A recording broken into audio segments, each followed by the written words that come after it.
गीता में अर्जुन को स्वयं भगवान कह रहे हैं कि उस परमेश्वर की शरण में जा, उसके लिए उन संतों के पास जा जो तत्वदर्शी हो। इसी प्रकार हजरत मोहम्मद को उनका अल्लाह कह रहा है कि कोई और पूर्ण परमात्मा है, उसको पाने के लिए उन तत्वदर्शी संत की तलाश कर। वो प्रभु कौन है, ये जानने के लिए कृपया अवश्य सुनिए जगत गुरु तत्वदर्शी संत रामपाल जी महाराज के अमृत वचन।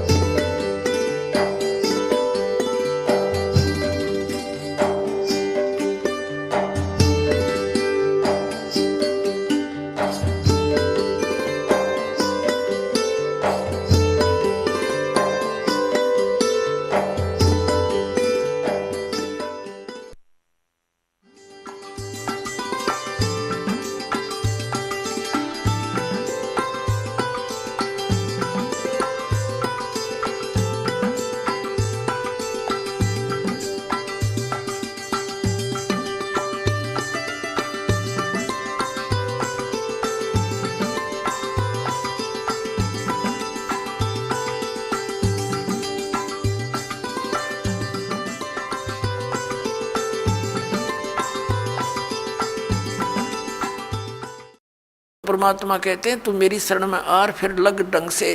कहते हिड़की दे दे रोएगी सुरता, आत्मा को कह रहे हैं जब तू चल लेगी अकेली। जिस परिवार को अपना मान रहा था वो तो यहीं रह गया, तेरी बांह पकड़ के ले जाएंगे यम के दूत। फिर नो क्या पछाड़ खा खा रोएगी तू आत्मा, क्योंकि तेरा कोई संभालने वाला होगा नहीं, तेरा भगवान परमात्मा साथ दे नहीं, क्योंकि आपने उसकी साधना की नहीं विधिवत। और यदि आपने सतभक्ति कर रखी है और आपका यहाँ से जाना भी तो है ही सभी ने, लेकिन मालिक आपके साथ खड़ा पाओगा जब कहेगा बेटा मेरे साथ। और यम के दूत दूर हो जाएंगे, न एक दूर कति 100 कोस दूर खड़े पाओगे। तो हमने उस दिन की भी अब थोड़ी सी चिंता करनी चाहिए जब संसार छोड़ कर चलेंगे। इंसान घर से चलता है और जाने से पहले वो रात के सटे की चिंता पहले करता है कि कहाँ रुकूंगा, कोई धर्मशाला का या कोई रिश्तेदारी का कनेक्शन खोज करता है। और जब संसार छोड़कर जाता है ये कभी सोचता है नहीं अब कहाँ जाऊंगा, आगे कहाँ ठिकाना है मेरा। परमात्मा क्या कहते हैं, कबीर परमेश्वर जी ने आके बताया है। आदरणीय गरीबदास साहिब जी को मिले, उनको सचखंड लेकर गए, वापस छोड़े। फिर उनकी महिमा को गरीबदास साहिब जी ने उन्हीं द्वारा दिए गए ज्ञान को इस प्रकार बताया है। आगे गए ना बावड़े रहते भी सब जाही, बिन साहेब की बंदगी कहीं ठोड़ ठिकाना नहीं। जो पहले चले गए हमारे पुरुष वो तो बताने आए नहीं हमारी गिल के बुंडी बनी या अच्छी बनी, और शेष बच्चे ये भी सब जाएंगे। और बिन साहेब की बंदगी यानी परमात्मा की भक्ति बिना कहीं ठोड़ ठिकाना ना। अब परमात्मा कौन है, गीता जी अध्याय नंबर 15 के श्लोक नंबर 16 और 17 में 3 पुरुष बताए, सरपुरुष और अक्षर पुरुष। सरपुरुष ये ब्रह्म है, अक्षर पुरुष ये पर ब्रह्म कहलाता है। सरपुरुष केवल 21 ब्रह्मांड का स्वामी है, ये ब्रह्म है, और अक्षर पुरुष 7 संघ ब्रह्मांड का मालिक है। गीता जी अध्याय नंबर 15 के श्लोक नंबर 17 में कहा कि उत्तम पुरुष है तू अन्य परमात्मा इति उदाहरते। वो इन दोनों से श्रेष्ठ परमात्मा वास्तविक भगवान तो कोई और है जिसको परमात्मा कहते हैं, और वही तीनों लोकों में प्रवेश करके सबका धारण पोषण करता है। अपने आत्मा हमने अब परमात्मा की भक्ति बिना, अब हमारा परमात्मा हमारा साहिब कौन है, कबीर साहिब है, वो परम अक्षर ब्रह्म है, उसका कभी विनाश नहीं होता। उसकी साधना करने वाले प्राणी फिर लौटकर कभी संसार में जन्म मृत्यु में नहीं आते। गीता जी अध्याय नंबर 18 के श्लोक नंबर 62 और गीता जी अध्याय नंबर 15 के श्लोक नंबर 4 में ये कंसेप्ट क्लियर है। गीता ज्ञानदाता कहता है कि उस परमेश्वर की शरण में जाओ, उसकी कृपा से तो परम शांति को, सनातन परम धाम को प्राप्त होगा। और जहाँ जाने के बाद साधक फिर कभी लौट कर वापस संसार में नहीं आते। उस परमात्मा की भक्ति करो, वो गीता ज्ञानदाता से दूसरा है, अन्य है। अब क्या बताते हैं कि बिन साहेब की बंदगी कहीं ठोर ठिकाना ना। यदि हम ब्रह्मा विष्णु महेश या ब्रह्म या परब्रह्म यानी अक्षर पुरुष की भक्ति करते हैं तो जन्म मृत्यु सदा बनी रहेगी। इनकी भी जन्म मृत्यु है और इनके अंतर्गत जितने प्राणी हैं उनकी भी, इनके साधकों की भी जन्म मृत्यु सदा बनी रहेगी। अब जैसे आप जी यहाँ खूब आराम से रह रहे हो, बच्चे हैं, पोते हैं, पोतियाँ हैं, या वैसे अभी बच्चे छोटे हैं, पढ़ रहे हैं, माता पिता हैं, या विवाह हुआ है तो आशाएं हैं संतान हो उसके, उनके ऐसे परवरिश करूँगा। तो यहाँ से तो एक दिन चलो चलो होगी, कभी भी हो सकती है वो चलो। अब यहाँ से मृत्यु हुई, पुण्य पाप के आधार से, पुण्य के आधार से स्वर्ग गए। स्वर्ग का भी सीमित समय है, जैसे यहाँ का समय है। वो समय पूरा होते ही वहाँ से कहेगा चलो बाई फोर्स, जैसे यहाँ से ज़बरदस्ती मृत्यु होती वहाँ भी ज़बरदस्ती बाई फोर्स। फिर नरक में ठोक दिए जाएंगे पाप कर्मों के आधार से। जब पाप कर्म पूरे होते वहाँ से चलो नरक से गधा बनो, गधे की योनि पूरा होते ही समय फिर कुत्ता बनो चलो, और कुत्ता की समय पूरा होगा फिर चलो सूअर बनो, और फिर चलो मनुष्य बनो, और फिर चलो स्वर्ग में, फिर चलो नरक में। तो यहाँ परमात्मा कहते हैं आगे गई ना बावड़े और रहते भी सब जा, और बिन साहिब की बंदगी कितने ठोर ठिकाना ना, सब चलो चलो हो रही है। तो उस चलो चलो का नाश अब होगा, इस ज्ञान से होगा, कबीर भगवान से होगा, और इस सच्चे नाम से होगा जो दास के पास उपलब्ध है। और इसका एक बेनिफिट और होगा हमें कि हमारे इस जीवन में हमारे परिवार की आपदाएं भी टलेंगी। आपकी आयु शेष नहीं है, आपकी आयु बढ़ाएगा ये वो भगवान है जो उम्र भी बढ़ा देता है। आपके बच्चों की, आपके परिवार की रक्षा करेगा, आपके रिश्तेदारी तक भी परमात्मा आपको दुखी ना होने के कारण वहाँ तक भी आपके रक्षा करेगा कि मेरी आत्मा को चोट ना पहुँचे, वहाँ तक सुख देने की चेष्टा करेगा। ये ऐसा परमपिता है, ये कबीर भगवान है। अब प्रसंग चल रहा है, ये सौदा फिर ना ही संतो यो सौदा फिर ना ही, लोहे जैसा ताव जात है काया देश राही। तीन लोक और भवन चतुर्दश सब जग सौदे आही, और दुगने तिगने किए चौगने किन्हु मूल गवाही। ओए होए, ये मनुष्य शरीर ऐसा जानो जैसे कारीगर होते हैं। जैसे हम किसान परिवार में जन्म था दास का, घर वाले कह देते थे कि जाओ ये हल की जो फाली है इसको नुकीली बनवा के लानी है, लोहार के ले जा। लोहार के ले जाते थे, वो भट्ठी में दे देता था उसको, और एरण को घुमाता था। जब वो बिल्कुल लाल हो जाती थी फाड़ी, कुछ जो हल में लोहे की वह डंडा सा इतना लंबा, और वो जब कति गर्म हो जाती थी तब तुरंत निकाल कर और एरण पे धर देता था और कहता था घण लगाओ, जोर जोर से मारो ना ठंडी हो जाएगी फिर कोई फायदा नहीं। तो तुरंत यानी गर्म लोहे पर तुरंत चोट मार के उसको बिल्कुल नुकीली बनाकर और दे देता था। ऐसे ही गर्म लोहे पर चोट लगाकर ये लोहार लोग, कारीगर, जैसे ये पेचकस वगैरह वो जो भी पलटा चम्मच ये बनाते थे। तो जब गर्म है, गरम गरम पर चोट लगा दी, लोहे के साताव है ये, तो वो तुरंत उसका जो बनाना चाहते वो बन जाता है। जरा सा ठंडा हो जाए तो बेशक उस पर थोड़े मारे जाओ, उसका कोई यूज नहीं, बांगा टेढ़ा बन जाएगा। तो इसी प्रकार परमात्मा ने बताया कि ये आपका मनुष्य शरीर जब तक है ये लोहा गर्म है आपका, और इस गर्म लोहे पर चोट मार गए तो कुछ बन जाएगा नहीं। ये लोहा ठंडा हो गया, मृत्यु होगी, फिर तबांगे टेढ़े मुँह हो जाएंगे कुत्ते गधे सुअर के, वह वस्तु नहीं बनेगी जिसके लिए ये गर्म लोहा हो कर रखा था। तो ये जब तक ये लोहे जैसा ताव जात है और काया देश राही, ये मनुष्य जीवन आपका बर्बाद हो रहा है, इसको संभाल ले। फिर क्या बताया है कि तीन लोक और भवन चतुर्दश ये सब जग सौदे आही, और दुगने तिगने किए चौगने किन्हु मूल गवाही। पुण्यात्माओं, जैसे कोई बिजनेसमैन 10-5 लाख रुपए लेकर के दूसरे शहर में जाता है, वो उस मूल धन है उसका वो 5 लाख रुपए, वहाँ जाकर किसी धर्मशाला में या होटल में कोई कमरा किराए पर लेता है। उसने वहाँ जाकर के उस मूल धन को दुगना तिगना चौगुना बनाने के लिए बिजनेस करना चाहिए, जो उद्देश्य लेकर वो गया है। तो जो उससे वो लाभ उठाता है, सौदा करता है, बेचता है, करता है, तो दुगने तिगने बना रहा है।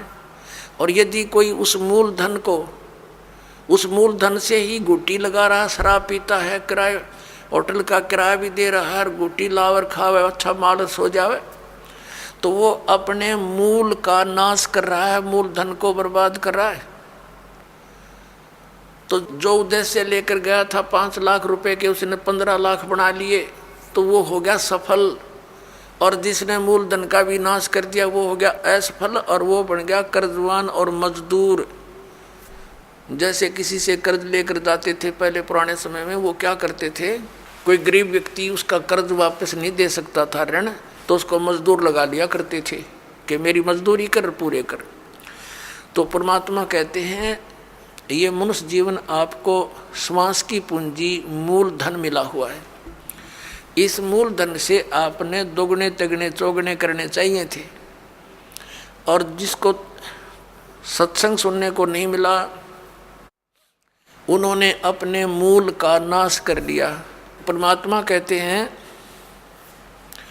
कि दुगने तिगने किए चौगने किन्हु मूल गवाही, यो सौदा फिर नाही संतो, यो सौदा फिर नाही।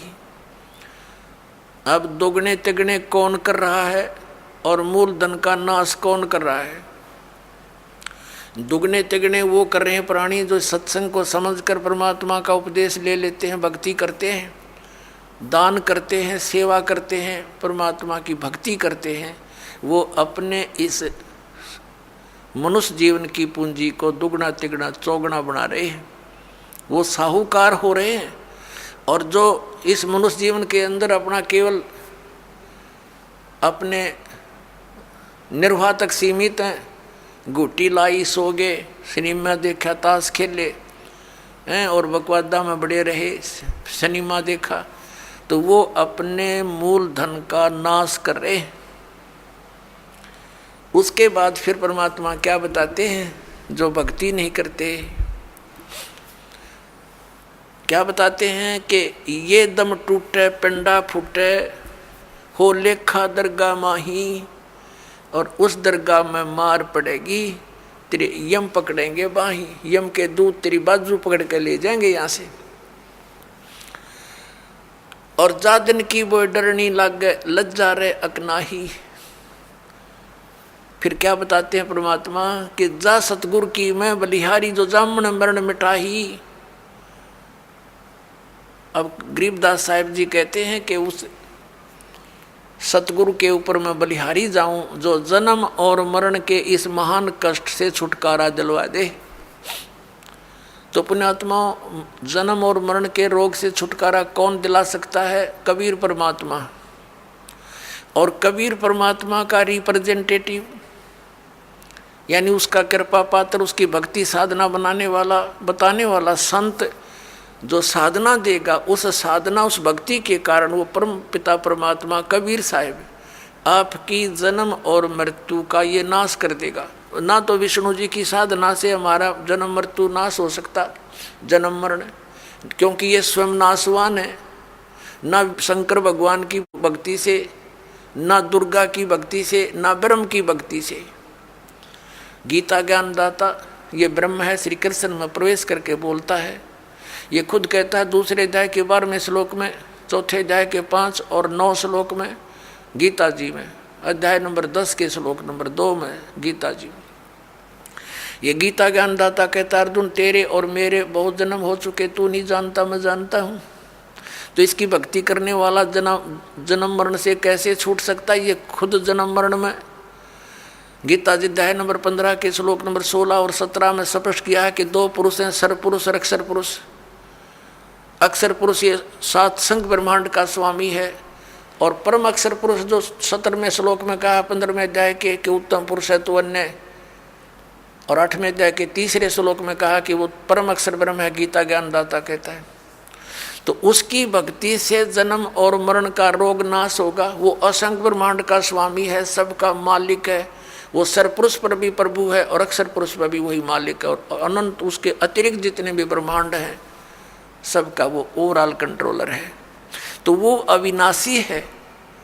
तो अविनाशी की भक्ति करने से ये अविनाशी हो सकते हैं, क्योंकि उसके लोक में जाएंगे, जिसकी भक्ति करेंगे उसी को प्राप्त होंगे। तो वहाँ जाकर के जन्म मरण मिटेगा। तो उस जन्म मरण किससे मिटेगा? जो उस परमात्मा कबीर साहब का रिप्रेजेंटेटिव होगा, उसका संत होगा, उसके द्वारा भेजा हुआ। जैसे विष्णु जी के कोई उपासक संत से भक्ति लेता है गुरु से, तो वो तो वहीं की टिकट बना होगा विष्णु के लोकता ही की। और जो ब्रह्म की साधना करने वाला कोई गुरु है ब्रह्म, तो वो उससे कोई नाम लेगा तो ब्रह्म तक की ही टिकट बना होगा वो। और युदास बना होगा सतलोक की सिद्धि, बेड़ा पार हो जाएगा।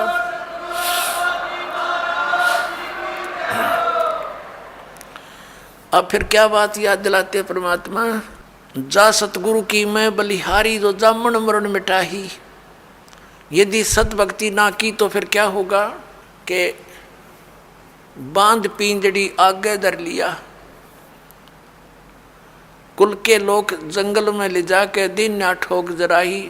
बांध पिंजड़ी आगे धर लिया, फिर मर गटको ले जाही।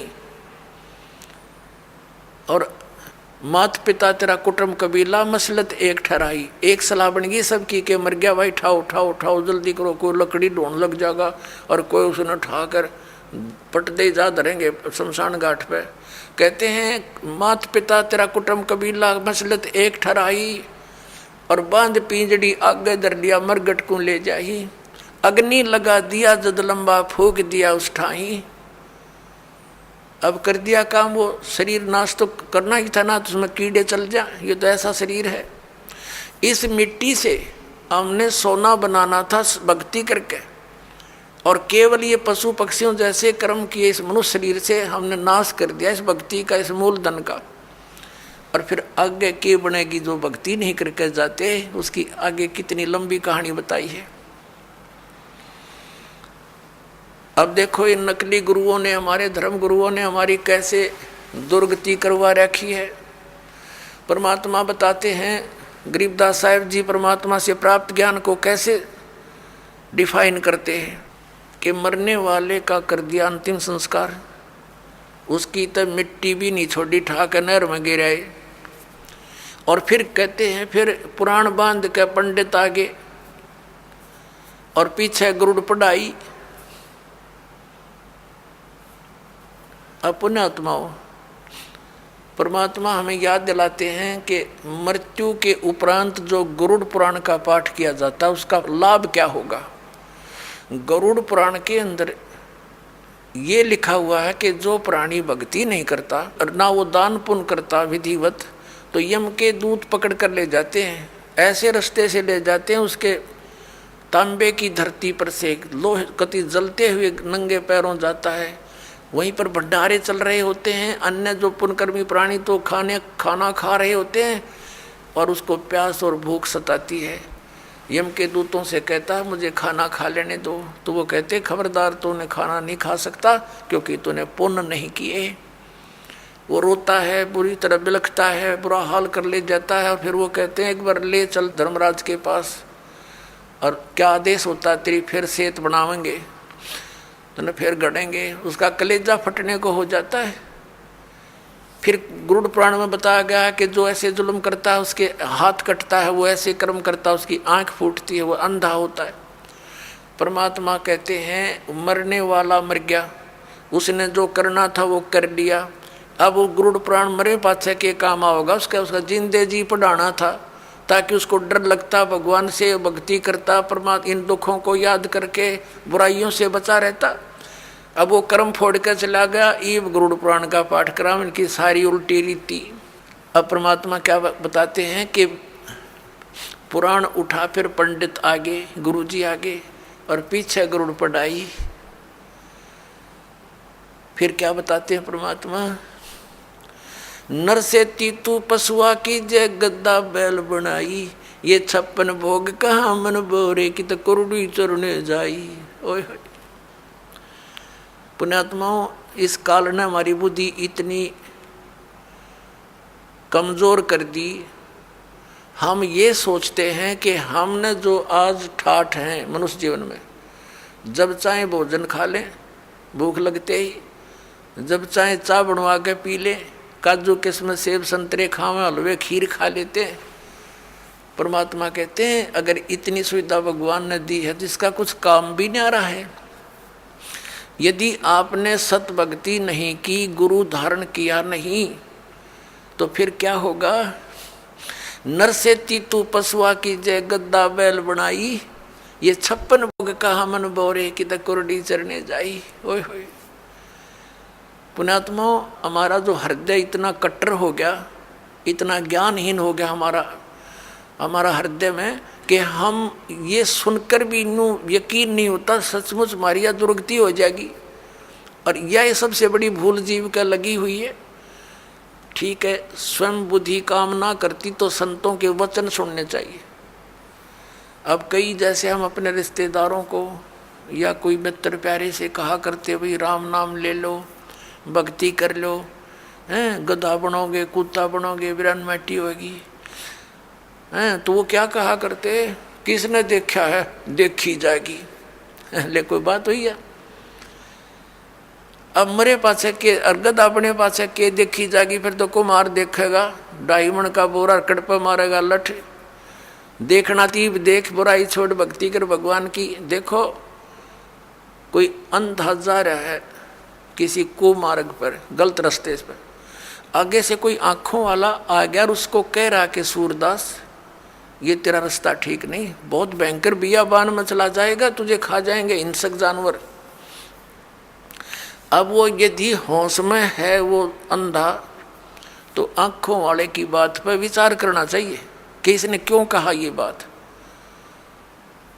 और तुरंत उस मार्ग को त्याग देना चाहिए। और जब उस दिन पी रखी है भांग, तो वो ये कह सकता है कि देखी जाएगी किसने देखा है।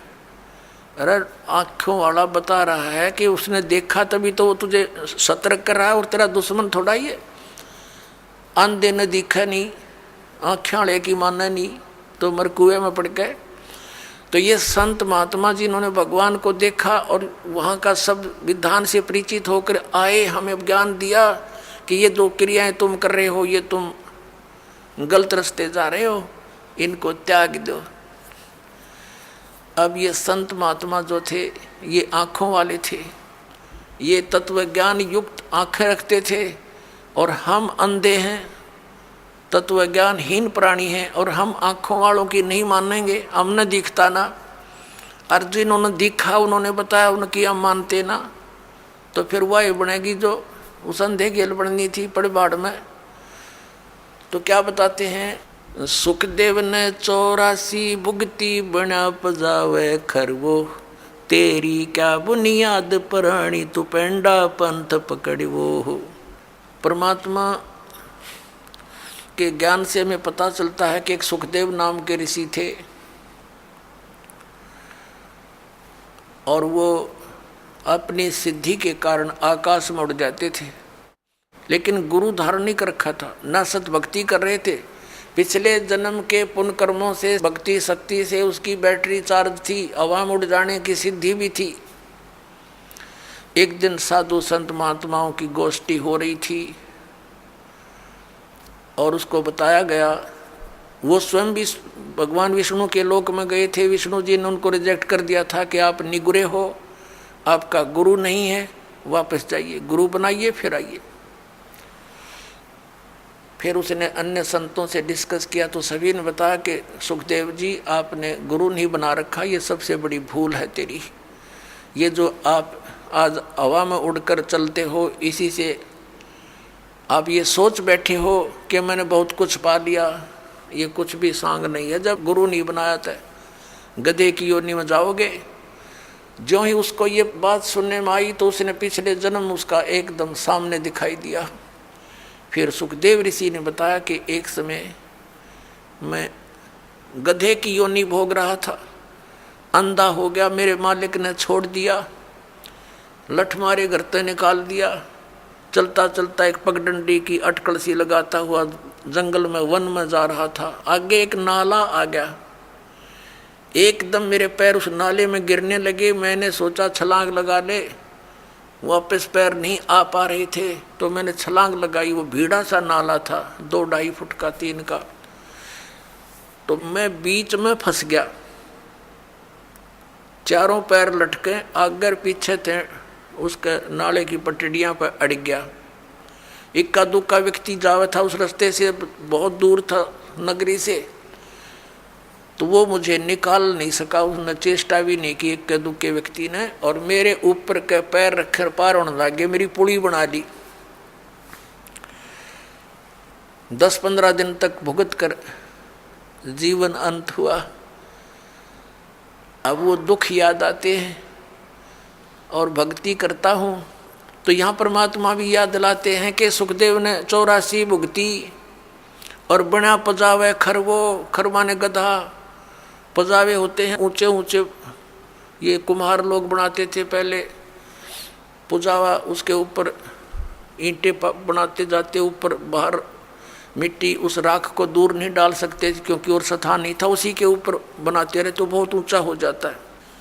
तो परमात्मा कहते हैं सुखदेव ने 84 भुगती, बना पजावे खरवो, और तेरी क्या बुनियाद प्राणी, तो पेंडा पंथ पकड़वो, तेरी क्या औकात है बोली आत्मा, तो ये रास्ता पकड़ जो मोक्ष मार्ग है, इस मनुष्य जीवन को नष्ट ना करे। अब यहाँ आदरणीय गरीबदास साहिब जी बता रहे हैं, परमात्मा कबीर जी की तरफ संकेत कर रहे हैं। नर से तू पशुआ की जय गद्दा बैल बनाई, ये 56 भोग कहाँ मन बोरे, कहीं कुरडी चरने जाई। ओए पुण्यात्माओं, इन सत्संग के वचनों से ये अज्ञान का जामा बैठ गया हमारे हृदय में। इन परमात्मा के इन हथौड़ों से, इस तत्व ज्ञान से ये फूट जाएगा, और फिर सपने में भी डर लगेगा आपको जब आपके ये पाप कर्म को छट जाएंगे सत्संग के सुनने से। पाप गणे बढ़ गए इसलिए हमारा यकीन ना होता, जो संत बताते हैं साची होगी, क्योंकि संत साची ही कहा करते हैं। अब आज हम कितना सुंदर आहार करते हैं, और एक छोटे से काम बिना, परमात्मा के नाम बिना, काम करते करते भक्ति करो, चलते फिरते भक्ति करो, ये विधान है। हठ योग कहीं नहीं लिखा किसी सदग्रंथ में। ये हठ योग करते हैं सुबह शाम 2.5 घंटे, ये अपना कर्म बिगाड़ रहे हैं। किसी भी सदग्रंथ में हठ योग करने का विधि नहीं है। अपना काम भी करो, राम भी भजो, नाम उठत नाम बैठत नाम सोवत जागवे, नाम खाते नाम पीते नाम सेती लागवे। फिर क्या बताते हैं भगवान के अपने आत्माओं, इस दास का जन्म एक किसान परिवार में हुआ, और अब वो पुरानी बातें याद घनी आने लगी जब ये ज्ञान समझ में आ गया। हमारे एक बैल था, और उस बैल के पिछले खुरों में इतनी लंबी 1.5 इंच की कील घुस गई और पता लगा नहीं। हाली उसको खेतों में ले गया, सारा दिन हल जोता, इतनी लंबी कील लग गई, सुबह वक्त से लेकर गया था। पैर में लंग घनी करे बैल, लेकिन रोका नहीं सारा दिन। किस दृष्टिकोण से नहीं रोका कि कई बार बैल के नस पे नस चढ़ जाती है, तो सलाह दिया करते थे उस समय से ये हकीम होया करते कि बैल को ऐसा कोई झटका वटका लग गया होगा जिस कारण से ये लंग कर रहा है, लंगड़ा हुआ है, तो इसको रोकना नहीं चाहिए, काम लेते रहना चाहिए, इसी से ठीक होगा, नहीं तो ये सुन्न हो जाएगा पैर। इस दृष्टिकोण से आली ने सारा दिन प्रयोग किया, उसको रोका नहीं। शाम तक उसका पैर सोजस होगी, स्वेलिंग होगी, और घर पे आ गया जैसे तैसे 3 टांगों को रखता हुआ, और आते ही बैठ गया, ना कुछ चारा चरा, ना खाया पिया, कुछ भी नहीं, और उठा नहीं। सुबह उठाने लगे तब मुंह खोल लिया और गिर गया बुरी तरह, पैर सूज गया। ऐसे हकीम होया करते उस समय। कोई बुलाया, उसने देखा वो इसकी सोजस आ गई, ऊपर घुटनों तक, गोड्डे तक सूज गया पैर, सोजस होगी। तो उसने बताया कि इसके गोड्डे में बा आ गया, घुटने में बैल के। कील लाग रही खुरों में, ट्रीटमेंट घुटने पर होना शुरू हो गया। मालिश करें, उसका पट्टी बांध दी। अब पहले तो वो अफलातून पाक रहा होगा जब मनुष्य था, उसने सोची भी ना होगी अब बिजली गिरेगी तेरे ऊपर। अब बोल कर बता नहीं सकता कहाँ दर्द है, क्या पीड़ा है। 1 महीने तक भुगता रहा, खावे पीवे कुछ नहीं, आँखों से पानी गिरे। 1 महीने के बाद फिर वो अपने आप पक के फूट गया रिस, उसमें से वो मवाद निकलना शुरू हुआ। जब ध्यान गया, अरे तेरे की ये तो यहाँ कोई डिफेक्ट है। फिर दिखा किसी को, उसने साफ सूफ करके एक चिमटी सी तो देखो कील निकाली इतनी लंबी, तब राहत मिली उस प्राणी को। अब परमात्मा याद दिलाते हैं, कबीर जिव्या तो वाए बली जो रटे हरि नाम, नहीं तो काट के फेंक दियो ये मुख में भलो ना चामे।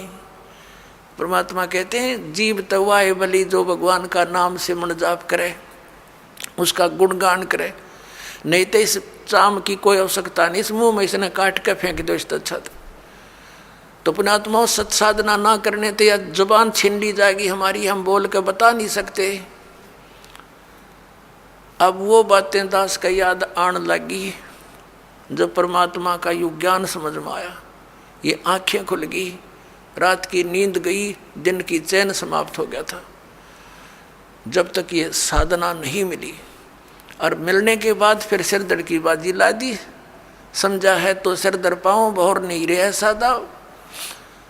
परमात्मा ने कहा है कि ये संसार समझदा ना ही कहंदा श्याम दोपहरे नू, और गरीबदास ये वक्त जाता रोगे इस पैरे नू। इस समय ने याद करके रोया करोगे। अके भगवान मनुष्य जीवन में जब भक्ति कर लेते, कुत्ते बन के ऊपर न मुँह कर होते, उनको कभी कभी प्रेरणा होती है। अके बूंदी बन गई हमारे साथ, रात्रि में सर्दी के समय ऊपर से वर्षा हो रही है, और वो एसी रूम में रहने वाला आज धूम लगवा के और गली में विराजमान है, एक भक्ति ना करने से। और फिर न्यू करे ऊपर न मुकर को देखे बूंदी बनी उसको, की आत्मा तो वही है जो मनुष्य शरीर में थी, सारी महसूस करते हैं वो। तो यहाँ परमात्मा कहते हैं अच्छे दिन पाछे गए गुरु से किया ना हेत, अब पछतावा के कर बिरा चढ़िया चुगी खेत। यानी मनुष्य जीवन रहते ये ज्ञान याद आ जाता है, पता लग जाता है तो कुछ भी ना बिगड़ा। और वह बिरान माटी हुए पाछे फिर रोए जाओ ऊपर न मुँह करके। गरीबदास ये वक्त जात है, मनुष्य जीवन का समय जाता, रोगे इस पैरे लूँ, इस समय न रोया करोगे जब सत भक्ति नहीं करी। और भक्ति कर रहे हो नकलियों के पास, वो भी रोएंगे क्योंकि वो यूजलेस है, कोई मंत्र नहीं, कोई साधना नहीं, कोई ज्ञान नहीं उनका।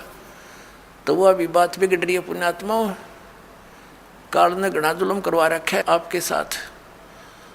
परमात्मा की चाह आत्मा को बहुत युगों से, जब से परमात्मा से बिछुड़ी है, लेकिन काल ने अपने ये दूत छोड़ रखे हैं कि ये मिसगाइड रखे, परमात्मा तक ना जाने दे, और ही कई साधनाओं में उलझाए रखें।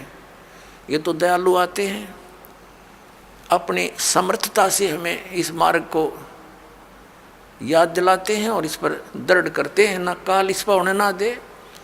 100 मन में खरपतवार पैदा कर देता जब सत्ज्ञान सुनता है, और जब अज्ञान सुना करते नो आराम से बैठे रहा करते। जो भी कोई कहता सारी साची, और सच शुरू होती है तो ये झूठी लगती है, क्योंकि हमने अज्ञान गणा सुन रखे।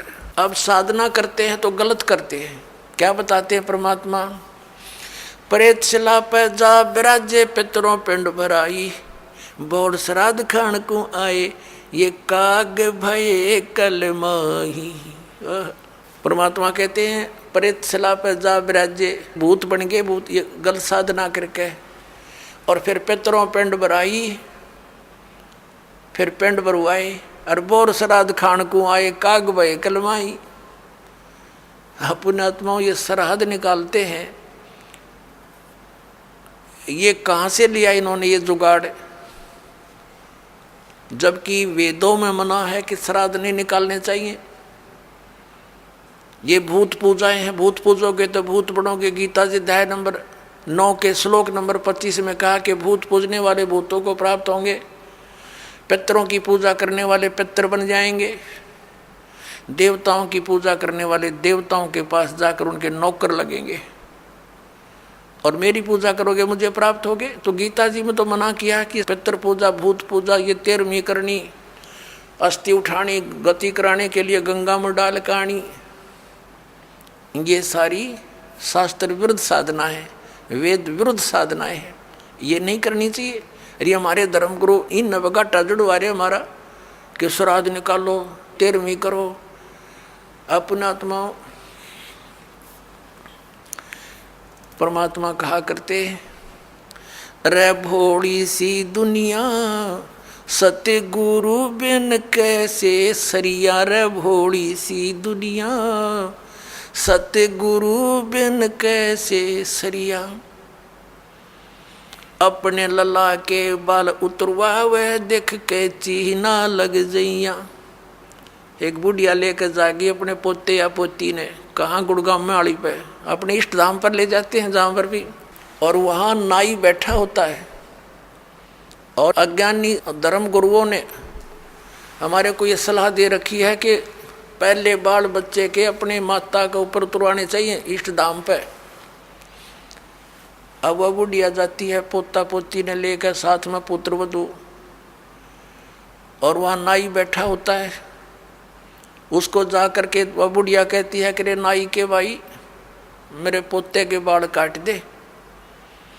अब बाहर अगर 5 रुपया में काटता होगा ना नाई, उस इष्ट दाम पर 10 रुपये लेगा डबल। अब पता इसने मेरे बिना कोई काटनिया नहीं, इसके डबल तो लेगा। और फिर बुढ़िया न्यू कहेगी भाई काट दे जल्दी सी मोटे मोटे, और न्यू कहेगी अरे भाई नाई के ध्यान रखिए मेरे पोते का कच्चा सिर है, कदे इसका कैंची ना लाग जा, धीरे धीरे देख धीरे धीरे भाई। अब परमात्मा कहते हैं अपने लला के बाल उतरवावे, और इतनी चिंता कि कदे कैंची ना लग जाइया। और एक बकरी का बच्चा लेके उसका गला कटैया, रे भोली सी दुनिया। वो भी तो किसी का बच्चा था जो तू बलि चढ़ाने जा रही है, और अपने बच्चे का इतना दर्द कैंची भी ना छू जा। परमात्मा कहा करते जैसा दर्द आपना हो ऐसा जान बिराने। अब फिर वो बाल लेकर बुढ़िया क्या करेगी, उसमें मंदिर में चढ़ावेगी भगवान की मूर्ति पे। और वो बूढ़ा पुजारी बैठा होता है, वो उसी से में उठा के उनने और एक थैले में डाल देगा बोरी में। और जब वह बोरी भर जाएगी श्याम ने, उसने उठा के कुरडिया पे फेंक आवेगा, और कौन सा बैंक में जमा कराओगा उसने, उसने बाहर फेंकने उठा के ने। तो परमात्मा कहते तुम यही कटाओ और इन्हें यही फेंक दो, इसका कोई यूज नहीं, मूर्ख बना रखा तुम्हारे, धंधा खोल रहे हैं लोग। अपने लला के बाल उतरवावे देख कैंची ना लग जइया। एक बकरी का बच्चा लेके उसका गला कटैया, रे भोड़ी सी दुनिया सत्य गुरु बिन कैसे सरिया, रे भोड़ी सी दुनिया सत्य गुरु बिन कैसे सरिया। कच्चा पक्का भोजन बनावे फिर माता धोकने गैया। कच्चा पक्का भोजन बना के फिर माता धोकने गैया। उस माता ऊपर कुत्ता मुते, वो क्यों ना मर गैया, रे भोड़ी सी दुनिया गुरु बिन कैसे सरिया, रे भोड़ी सी दुनिया गुरु बिन कैसे सरिया। अब हमारी दादी जी माता दुखवाया करती हमारे थे, हमारी काकी ताइयों से माताओं से कहती ए पौधे मोटे मोटे गुड़ के वह रोट। अब वो थोड़ी देर करती न धरदे न काची पाके, उन्हें पता था कुत्ता न खाने, और कुछ माता उड़ा जिम्मेगी। और वहाँ एक माता इतने 2-2.5 फुट की उसकी हाइट, उसके महल की वह मंडी बना रखी होती है, और एक चबूतरा सा। और वो बुढ़िया तो ऊपर चढ़ा कर वह तो डाल के उसका आगे परोठे पूड़े वापस नीचे उतरने से पहले 3-4 कुत्ते चढ़ जाएंगे उसके ऊपर। पहले तो उस माता के उस भोजन न खाएंगे, और चलते समय उसकी चोटी में धार मार खाएंगे। अब परमात्मा यूँ कहा करते कि जय वह माता जिसने तो धोकन गई उसे प्रोटेक्शन की, क्योंकि पूजा तो नहीं करा ना, कुछ बचाव करे हमारा। उसके आप शर्मा कुत्ते मुत्ते तो वह तेरा बचाव क्या करेगी बुढ़िया। अब परमात्मा क्या बताया करते, आप पे लिपे आप पे पोते और आप पे बनावे ओई और उस पे बुढ़िया फिर पोते मांगे।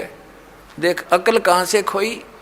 एक वही माता देखी हमने पूजती, एक औरत क्या चित्र बना लेती थी दीवार पर, आप पे बनाती और फिर उसका कागज जोत जात ला के अर्नो कहे हे वही माता बहू के पोता दिए पुत्र दिए दूध पूत में खैर रखिए हैं, इसलिए तेरी पूजा करूं। परमात्मा कहे आप पे तो वह माता बनाई, आप पे लिपे आप पे पोते आप पे बनावे ओई और उस पर बुढ़िया पोते मांगे। देखा कलकड़े तक होई है तेरा के जो भैया।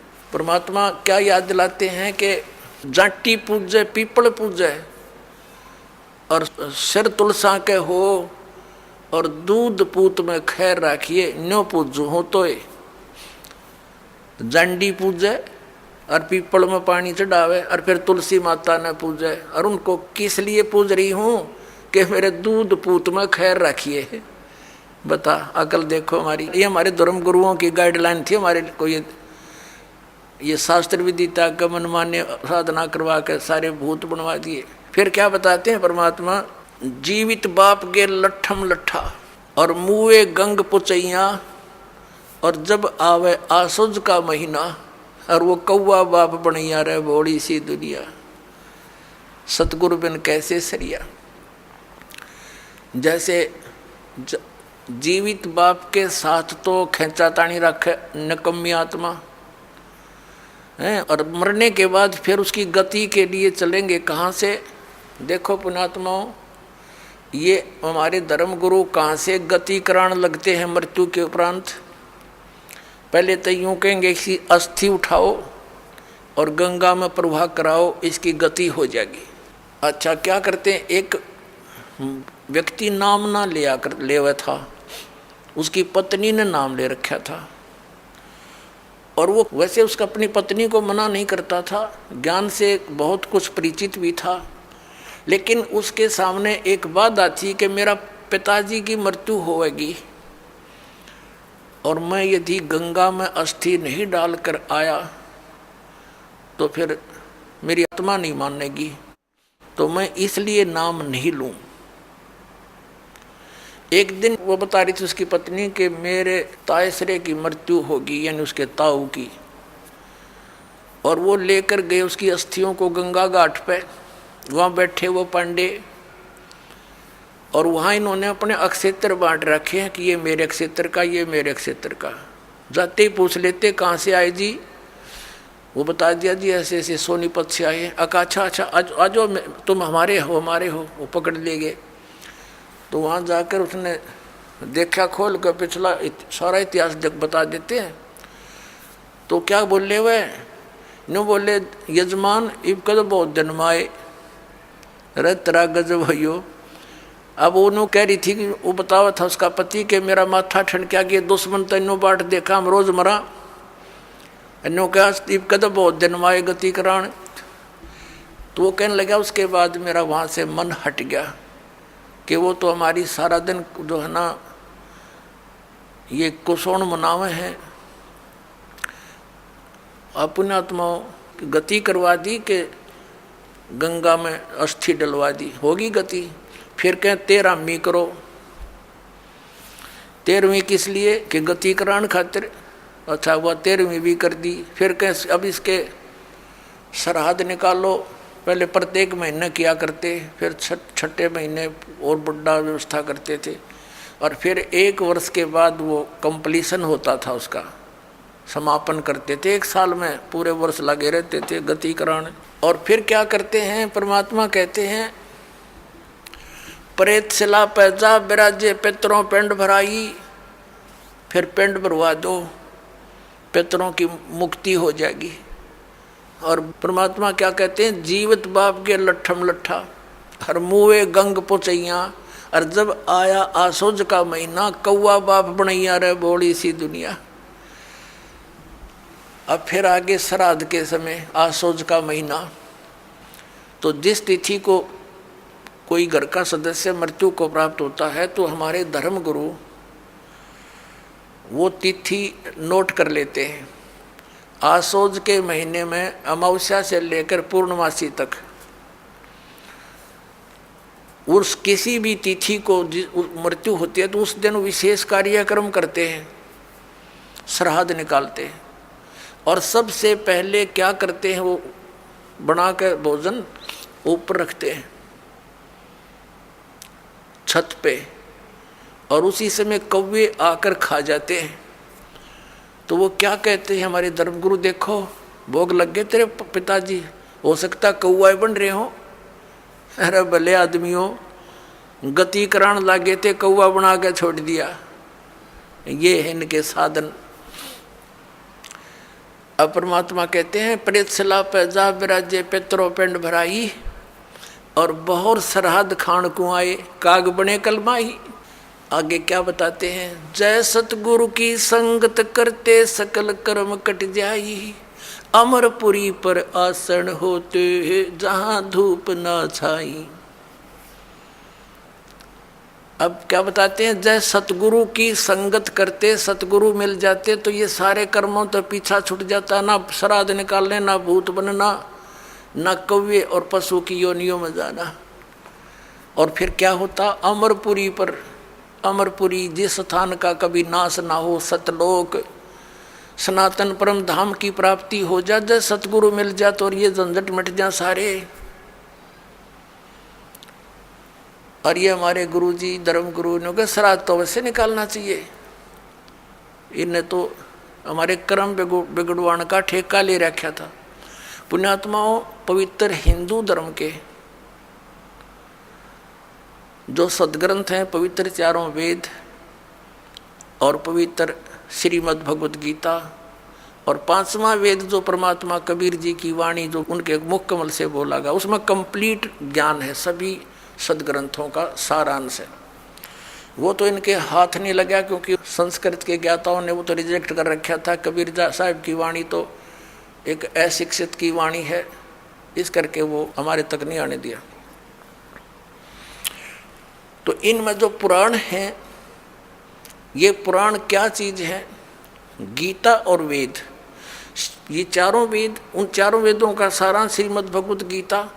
लेकिन श्रीमद् भगवत गीता में कुछ अटकल युद्ध कराने के लिए इस काल भगवान ने लगाई हैं, वो अलग से दिखाई देती है। और जो वेदों से मेल खाता वो गीता जी का ज्ञान खरा है, बिल्कुल सत्य है। तो हमने, क्योंकि वो वेद ज्ञान गॉड गिवन है, परमात्मा का दिया हुआ है, तो हमने परमात्मा के आदेश का पालन करना है। और पुराण क्या है, ये ब्रह्मा जी द्वारा दिया गया ज्ञान, ब्रह्मा जी से सुना, फिर कुछ अन्य ऋषियों ने किसी और से सुना हुआ ज्ञान, वो सब खिचड़ी बना के पुराण बना दी। अब वेदों में इन श्राद्ध आदि कर्म कांड का निषेध है, और गीता जी में निषेध 9वें अध्याय के 25वें श्लोक में स्पष्ट किया है, भूत पूजने वाले भूत बनेंगे। ये देखिएगा, श्रीमद् भगवत गीता, गीता प्रेस गोरखपुर से प्रकाशित है, जयदयाल गोविंद का इसके अनुवादक है। अध्याय नंबर 9 का ये है, अध्याय नंबर 9 श्रीमद् भगवत गीता, श्लोक नंबर 25। देवताओं को पूजने वाले देवताओं को प्राप्त होंगे, पितरों को पूजने वाले पितरों को प्राप्त होते हैं, और भूतों को पूजने वाले भूतों को प्राप्त होते हैं, और मेरा पूजन करने वाले मुझको ही प्राप्त होते हैं। अब ये श्राद्ध कितना आगे फिर, अब आपको दिखाते हैं एक झलक पुराणों में क्या लिखा है।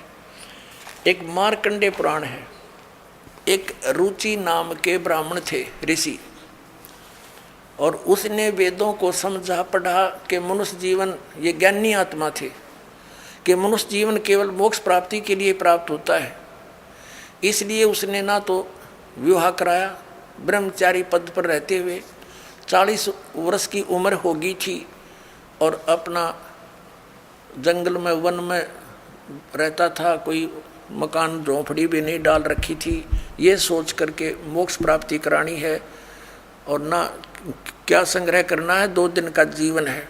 अब वो वेदों अनुसार साधना कर रहा था, रुचि ऋषि, और उसके जो पिताजी, दादाजी, परदादाजी, चौथा दादाजी, वो मर चुके थे, वह भूत बन रहे थे,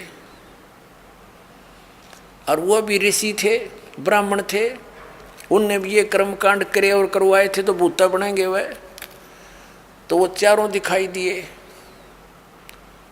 और कहा, बेटा तूने विवाह क्यों नहीं करवाया? विवाह करवा के तुम हमारा श्राद्ध करता हैं और हमारी गति हो जाती। अब रुचि कहने लगा कि पितामहो, वेद में तो ये मना कर रखा है, ये श्राद्ध श्रुद्ध निकालना, ये कर्मकांड करना, ये तो मूर्खों का मार्ग है। और वो पितर भी कहते हैं, बेटा है तो ऐसा ही, इसमें कोई संदेह नहीं, मिथ्या नहीं है, सच्चाई है। लेकिन हमारा क्या होगा? अब तुम बाढ़ में जाओ, थारा क्या होगा? आप मरे, अरे पुत्र और मरवाने के लिए तैयार करे। या देखो मार्कंडेय पुराण, ये गीता प्रेस गोरखपुर से प्रकाशित है, गीता प्रेस गोरखपुर से प्रकाशित है। ये गीता प्रेस गोरखपुर से प्रकाशित है। ये 242 पृष्ठ पे संक्षिप्त मार्कंडेय पुराण, रोच्य मुनि की उत्पत्ति कथा। मार्कंडेय जी कहते हैं कि ब्राह्मण, पूर्व काल की बात है, प्रजापति रुचि ममता और अहंकार से रहित इस पृथ्वी पर विचरते थे। उन्हें किसी से भय नहीं था, वे बहुत कम सोते थे। उन्होंने न तो अग्नि की स्थापना की थी, न अपने लिए घर ही बना रखा था। वे एक बार भोजन करते और बिना आश्रम के ही रहते थे। उन्हें सब प्रकार की आसक्तियों से रहित एवं मुनिवर्ती में रहते देख उनके पितरों ने उनसे कहा, ये देखिए ये चारों आगे भूत बन रहे, ये देखो ये रुचि ऋषि है, ये इनके पहले बने हुए वो पंडित जी सारे भूत पूज का भूत बन गए। अब ये दिख गए इसने सारे इकट्ठे।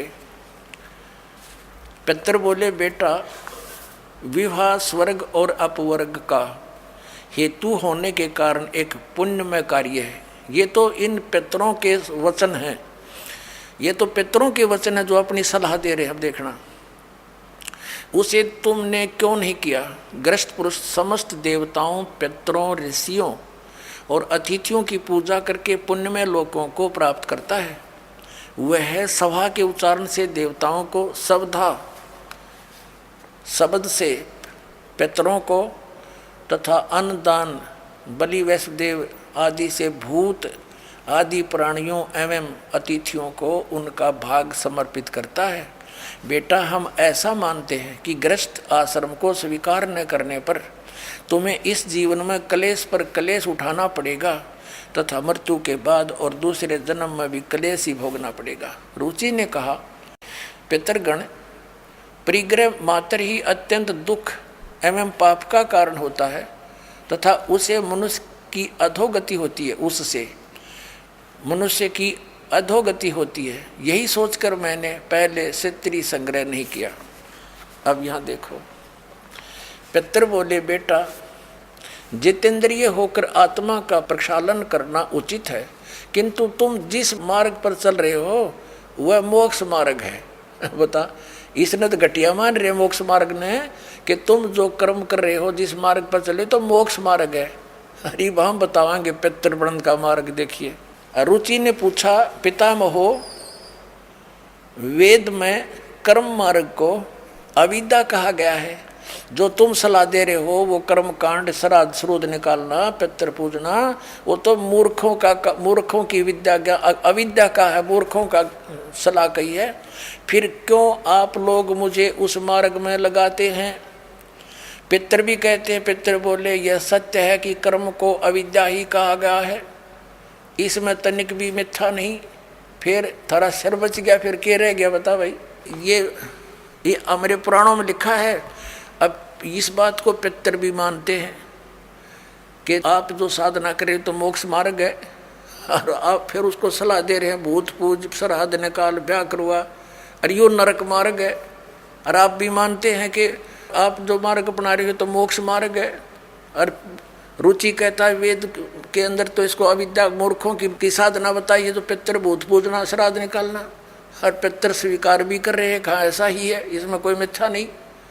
फिर ये बकवाद गट रखी, अगरुम ऐसा कर लो, पितर ऐसा कर देते हैं, पितर पुत्र दे देते हैं, टट्टू दे देते हैं, अपा भूखे मरे बतावे, हम मूर्ख बना रखा। एक थोड़ी सी झलक दिखाते हैं आपको इसी मार्कंडे पुराण में। इन कहाँ से ले रखे ये श्राद्धा के सिलसिले।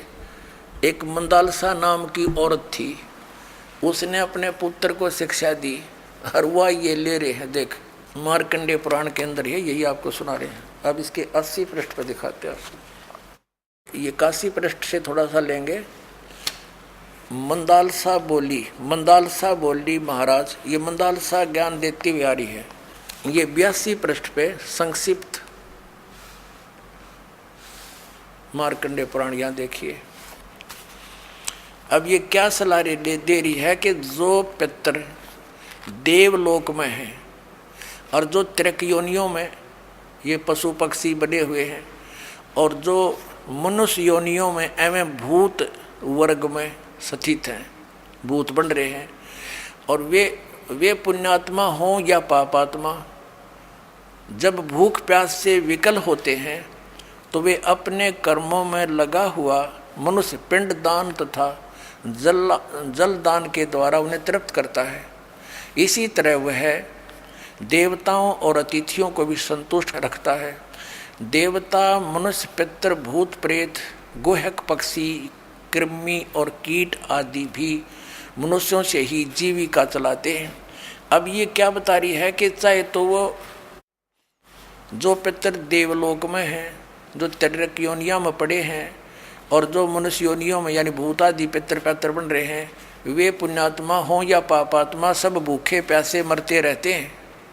तो वो टट्टू देवलोक में हुए, भूखे मरते प्यासे मरे। अब क्या बताते हैं आगे, ये देखिएगा यहाँ क्या बताया है 92वें पृष्ठ पर, संक्षिप्त मार्कंडे पुराण 92वें पृष्ठ पे। इनमें से जो नरक में निवास करते हैं, जो पशु पक्षी की योनियों में पड़े हैं, तथा जो भूत प्रेत आदि के रूप में स्थित हैं, उन सब को विधि पूर्वक श्राद्ध करने वाला यजमान तृप्त करता है। कैसे करता, सुनो। मनुष्य पृथ्वी पर जो अन्न बिखेरते हैं, उनसे पिशाच योनि में पड़े पितरों की तृप्ति होती है, जो जमीन पर दाने डाल देते हैं। बेटा, स्नान के वस्त्र से जो जल पृथ्वी पर टपकता है, उससे वृक्ष योनि में पड़े हुए पितर तृप्त होते हैं। जो रूख वृक्ष बन गए, उन नन्यों का नहा का जो वस्त्र ने छोड़ दिए ना, वो वृक्ष योनि में पड़े हुए तृप्त हो जाएंगे। अरे भले आदमियों। एक बार क्या था, परमात्मा कबीर जी काशी में गंगा घाट पर चले गए। गंगा का एक घाट बना हुआ है, वहाँ पर ये ब्राह्मण लोग सूर्य को यानी ऐसे सूर्य की तरफ मुँह करके गंगा से जल उठावें और वहीं डाल दें। कबीर साहब बढ़कर उसमें गंगा में घुटनों पानी में और ऐसे नौकरन लगे, गंगा के जल को पटरी पर फेंक रहे पूरी स्पीड तक। अब वो सारे पंडित जी अपना काम छोड़ कर कबीर साहब की ओर देखने लगे। कहने लगे, वो कबीर ये क्या कर रहा तू? कबीर जी बोले, आप क्या कर रहे हो? मैंने ना पूछा, तुम क्यों पूछ रहे हो मेरे से? पहले आप बताओ आप क्या कर रहे हो? कि हम अपने पितरों को स्वर्ग में जल भेज रहे हैं। ये हम यहाँ जल डाल रहे हैं ना, ऐसे मंत्र बोलकर, ऐसे सूर्य की तरफ मुँह करके, ये वहाँ स्वर्ग में हमारे भूखे प्यासे पितरों को जल प्राप्त होगा। परमात्मा बोला, मैंने एक बगीची लगा रखी अपनी झोपड़ी के आगे, और मैं उस बगीची को सींच रहा हूँ। फिर मंड के करड़े हो गए। तो वो कहने लगे, रे बोले आदमी, इतनी दूर कैसे जाएगा जल? ये तो यहीं पड़ा है। वो तेरी झोपड़ी के आगे बगीची जो छोटी सी लगा रखी, वो कैसे सिंचाई होगी इससे?